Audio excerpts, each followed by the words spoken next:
Hey, what's going on, everybody? This is Tyrone back with Tech Life. This article comes to you guys from Light Reading. I'll leave a link to it in the description so you guys can check it out. So I wanted to look at this article in a bit more detail. I know I alerted you guys earlier that T-Mobile had another big win on one of the network testing firms called OpenSignal. They've been winning that one for quite a while, or winning some of the reports for quite a while. Ookla, OpenSignal tend to favor T-Mobile.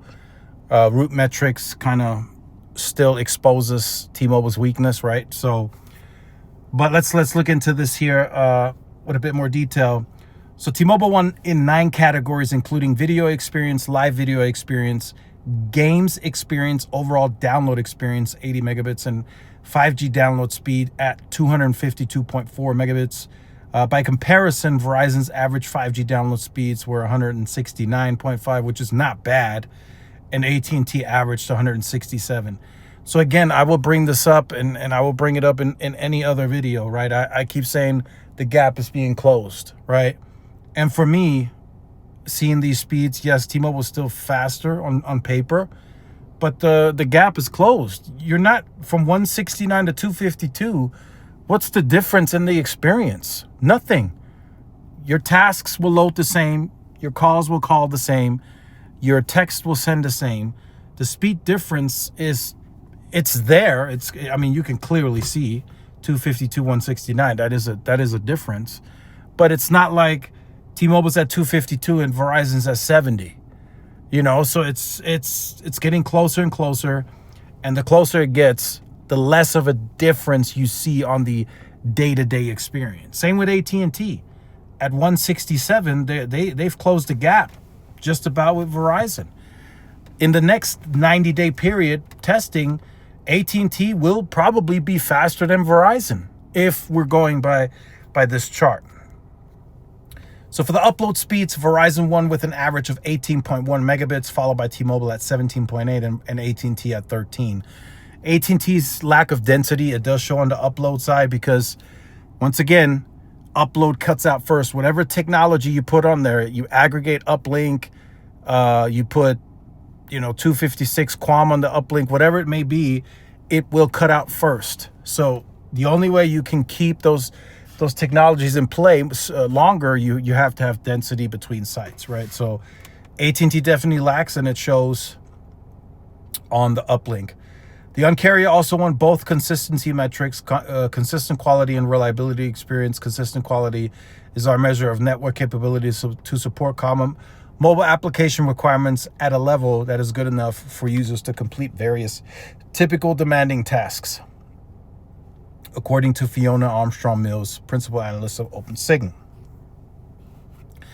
So in April, T-Mobile announced 5G Advanced, L4S, RedCap, all of those capabilities. It says here, however, Verizon fared well in 5G and video experience categories, winning first for 5G video experience and 5G live video experience, right? So as I said before, Verizon wins these, but that should not be the case. T-Mobile's the leader in 5G, right? They have 5G Advanced. They have all this 5G technology. So why is Verizon winning those categories? That is still a question that T-Mobile has yet been able to answer. On average, Verizon users can stream video at 1080p or better with satisfactory loading times and little stalling when streaming online videos on demand over 5G connection, according to Armstrong Mills. So that means T-Mobile does that worse, right? Just got to point that out. Verizon also beat the competition in 5G games experience, 5G upload speed, and overall coverage experience. This is the 4th consecutive report where Verizon won for coverage experience, which represents the extent of mobile networks in the places people live, work, and travel. So how is T-Mobile winning all these other categories, but Verizon wins the specific ones that T-Mobile tells us they lead in? Makes no sense, right? So Verizon won 5 categories. The game's experience ranking was based on parameters analyzing latency, jitter, and packet loss. So Verizon does that better. It's simple. Or else T-Mobile would be winning. AT&T ranked first in best availability, which examines how much the time the user spent with a 3G or better connection. AT&T users spent 99.6% of the time with a mobile broadband connection, but Verizon came in at a close second at 99.6. So Verizon is closing the gap there too. And then T-Mobile has some more momentum coming, right? They got US Cellular set to close, hopefully. AT&T, the Lumen, and Verizon is waiting to close on Frontier. Then we have all the satellite companies that are in partnership with the carriers. So I'll try to track down the actual OpenSignal report. I haven't seen the full report yet. I'm hoping to see that somewhere. It'll be very interesting to see and view it. But again, it just so many questions, right? T-Mobile wins 9 categories from an overall perspective, but they can't win the big ones on 5G when they're the leaders.